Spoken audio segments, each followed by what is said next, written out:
Yan po ang sasakyan ni Diwata. Yan po, marami siyang mga bisita. Yan. Ayun si Diwata. Ayun. Saan dyan? Ayan, ito, ayan. Ayan. Yan po si Diwata po. Ang ating viral na grabe. Hello po. Si Idol Diwata. Yes, Agoy. Anak ko na idol. Nagkirigta kita didihin eh. Mag-apply ako sa taga-timpla. Idol. Ito sa pang vlog lang. Oy, Diwata idol. Ito ang dala ko. Yan, si Diwata. Dito tayo, wait lang.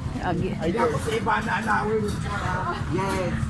Eh, sikat ka naman idol. Amo ito. Ito yung amo ton. Yan ang idol ko. Basta sikat, ganyan. Amo ito basta mga nariko na. Oo. Basta nariko na, nasisikat na iton. Agi daw iton. Anak idol. Galing pa ako sa Samara, tapos may balay ako sa Katisi. Tapos yung vlogger din. yung dala ko. Yan. Yan. Picturean mo kami.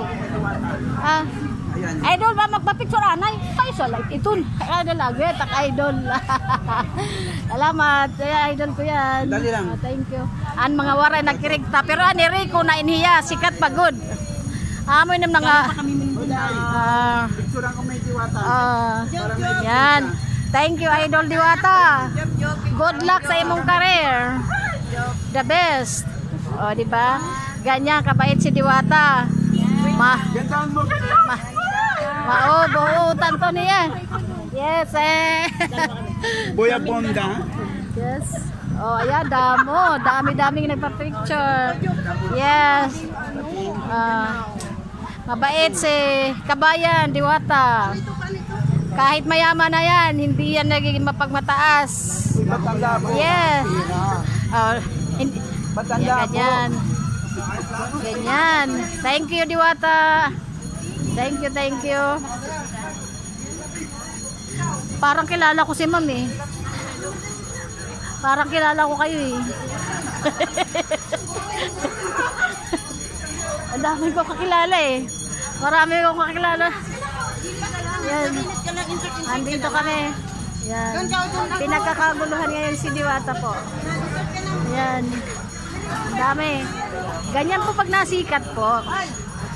Kaya di ba? Di ba?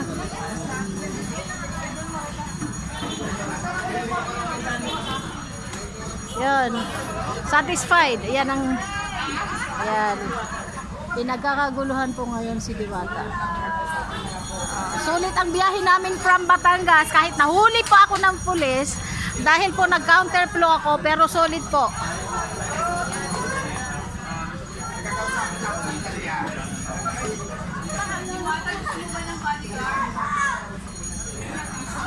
Di ba sabi mo kilala mo yun? Mga vlogger yan. Ayan.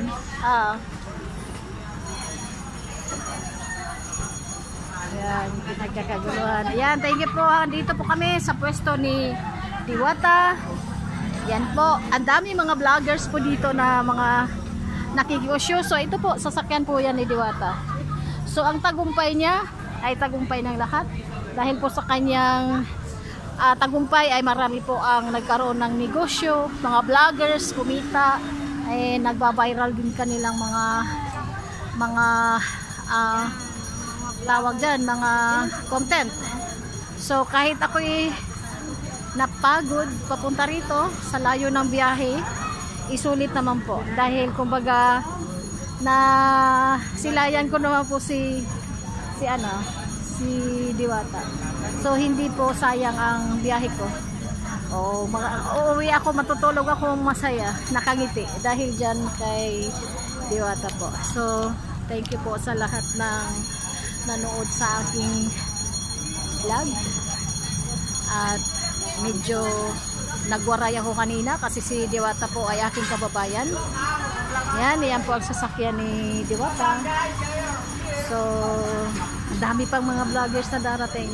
Yun, yan nandoon na nakaano yun. Puro mga ano yan. Mga million views na sa TikTok.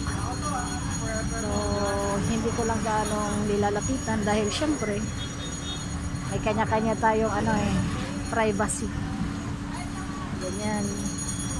Ayun, hanggang doon po yan. Ang daming tao na hindi mo na talaga matitingilan sa dami. So, iba talaga pag sumikat ka. So, wag naman natin titirahin pababa. O, ibig sabihin, wag hilahin pababa. Kumbaga, pag kung ano man ang narating niya ngayon, maging proud po tayo. Dahil isang Pilipino sumikat, dahil lang sumikat. Wag po natin siyang hilahin pababa. Dahil hindi po yan nakakatulong sa ating kapwa. Sa mga kababayan natin dyan na medyo nakakaramdam ng inggit. So, tanggalin siguro natin ang pagiging mainggitin or parang feeling natin umasinso ang isang simpleng tao. Yan po kaloob ng Diyos na mayroong isang tao na yumaman na naging isang halimbawa sa mga sa mga Pilipino. So thank you po sa lahat ng nanood at ako po ay papauwi na po at ako po ay magdadrive at gabi na po. Thank you po and God bless po sa ating lahat. Bye bye and thank you ang aking apo.